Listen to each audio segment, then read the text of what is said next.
Devinez, nous avons le plaisir de recevoir le docteur Serigne Seye, professeur de littérature africaine. C'est pour parler du sacre de Mohamed Mbougar Sarr, prix Goncourt 2021, avec la plus secrète mémoire des hommes.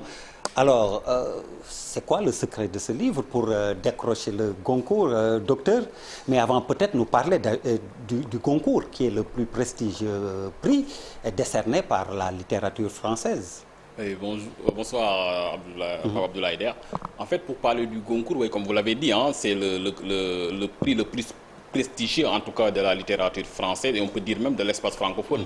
Hein, un prix créé en 1903 qui récompense toujours un auteur qui a publié des œuvres de prose, c'est-à-dire un roman, ou ça peut être une nouvelle ou autre, et qui véritablement a eu à récompenser de très grands auteurs. Même si on connaît un peu l'histoire de ce prix, on verra qu'il y a de très grands auteurs français qui ne l'ont pas reçu, mais en tout cas, ça reste quand même le plus grand prix littéraire dans l'espace francophone et dans le champ littéraire français. Vous parlez de grands auteurs, mais déjà à 31 ans, l'auteur Mbougar Sarr, notre compatriote, est qualifié d'immense auteur et à l'écriture intense et pleine d'humour. Oui, d'immense auteur parce qu'il a été un peu plébiscité par pratiquement la critique littéraire qu'il a adoubé depuis son premier roman, Terre Sainte.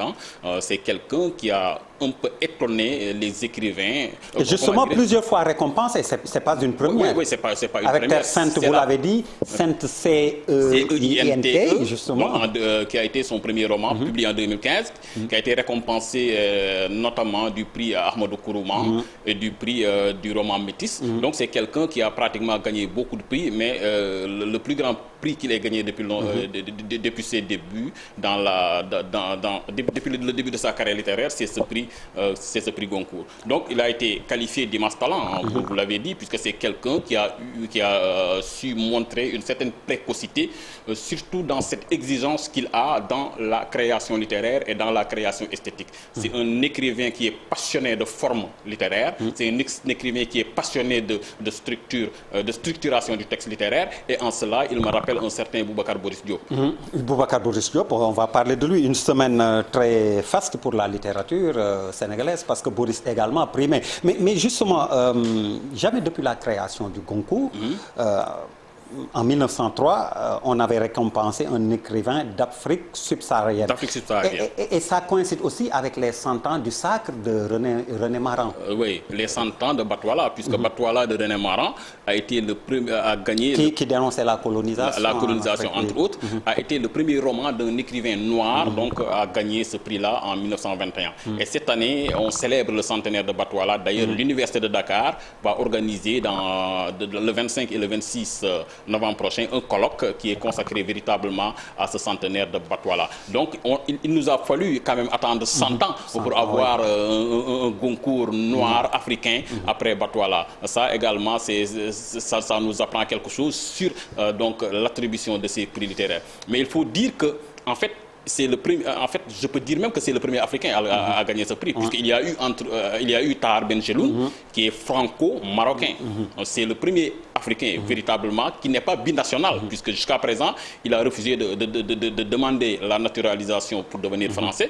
Donc, il y a eu également Marie Ndiaye, qui est d'origine sénégalaise, qui l'a gagné. Mais Marie Ndiaye, c'est une romancière qui se considère comme française et qui est analysée comme auteur du champ littéraire français. Alors, dans le livre, est-ce que cela ne donne pas raison à Mbougar quand il écrit...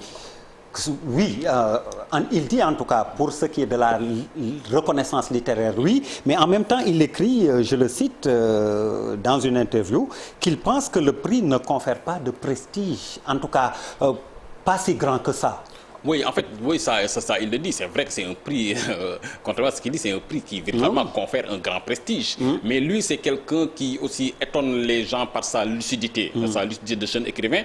On s'attendait, par exemple, à ce qu'il montre une certaine émotion avec ce prix-là, mais on a vu qu'il a su contenir cette émotion-là et à demeurer lucide. Et c'est quelqu'un qui, véritablement, depuis le début de sa carrière littéraire, montre cette qualité et qui est également, qui fait partie des marques des grands écrivains. Là, je l'ai cité de mémoire dans une interview, mais là, je le cite dans le livre même, un passage où il dit « Méfiez-vous, écrivains et intellectuels africains de certaines reconnaissances au fond, vous resterez toujours des étrangers, quelle que soit la valeur de vos œuvres.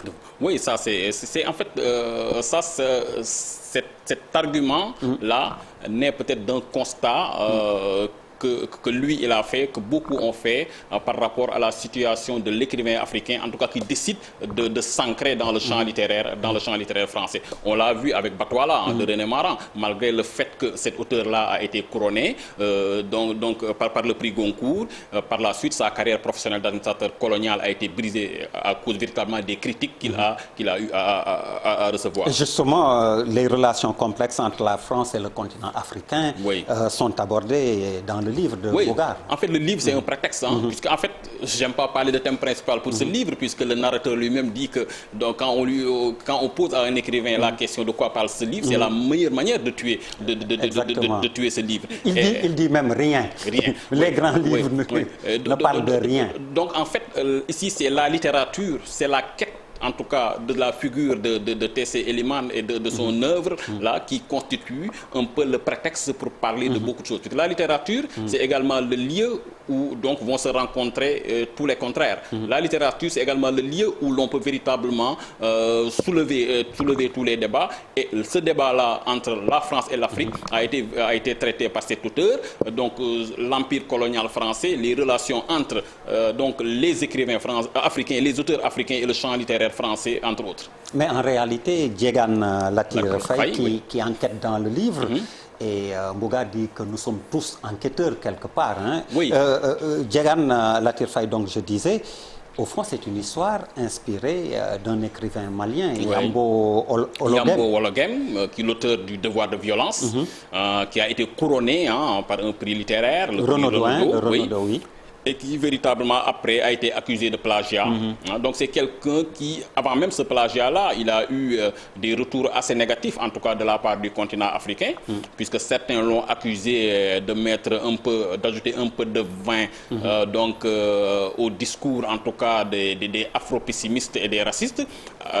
Parce que tout simplement, il a donné une figure, il a donné une image assez négative, en tout cas, d'une certaine Afrique. Donc, quelqu'un qui malgré ce succès littéraire qu'il avait eu, n'aura pas véritablement une grande carrière littéraire. À cause de cette accusation de plagiat. Donc, c'est en fait le même parcours que le personnage T.C. Eliman.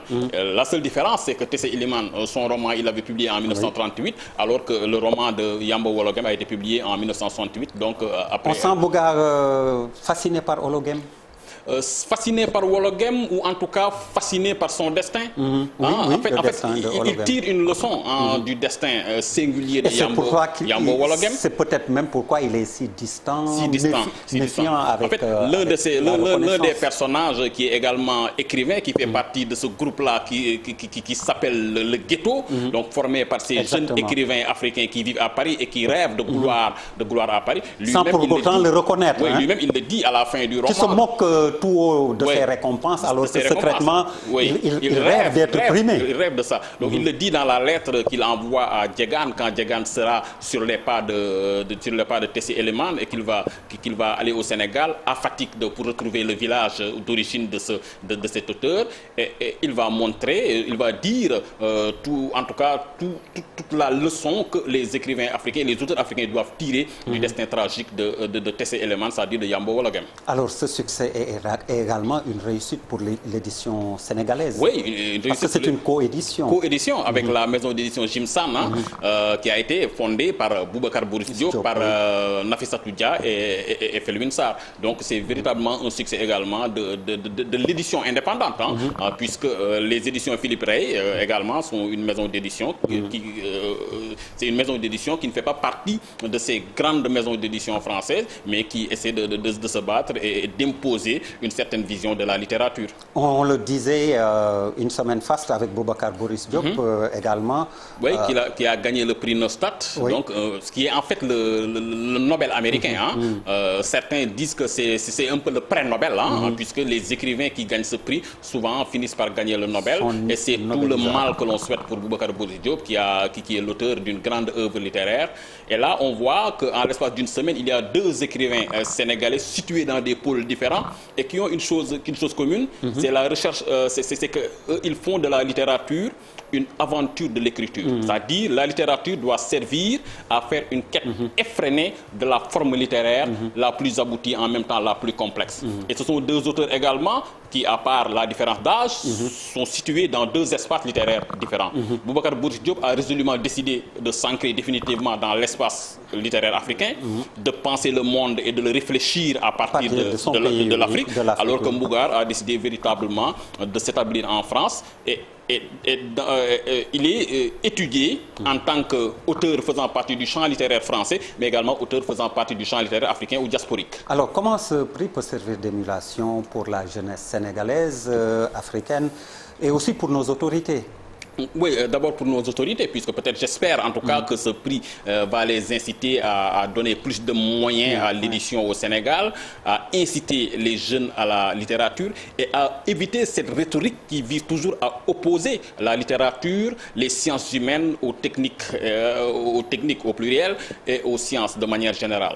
Puisque moi je suis comment dirais-je, je suis souvent désolé quand j'entends certaines de nos autorités toujours dire qu'il faut mettre la priorité sur certaines disciplines au détriment d'autres. Alors que la science, elle est complexe, la science, elle est globale. Donc il faut donner la chance à tous nos enfants, tous les fils du Sénégal qui rêvent de gloire littéraire ou de gloire dans la science ou ailleurs. Et j'espère véritablement que ce prix, comme vous l'avez dit, va servir d'émulation aux jeunes Sénégalais pour qu'on n'attende pas encore 100 ans pour avoir un autre concours. Et c'est la meilleure manière, je pense, d'espérer ce prix Goncourt donc de Mohamed Mbougar Sarr. Docteur Serigne Seye, je vous remercie. C'est moi qui vous remercie. Mesdames, Messieurs, merci de nous avoir suivis. Excellente suite de programmes sur la TFM, la télévision Futur Média.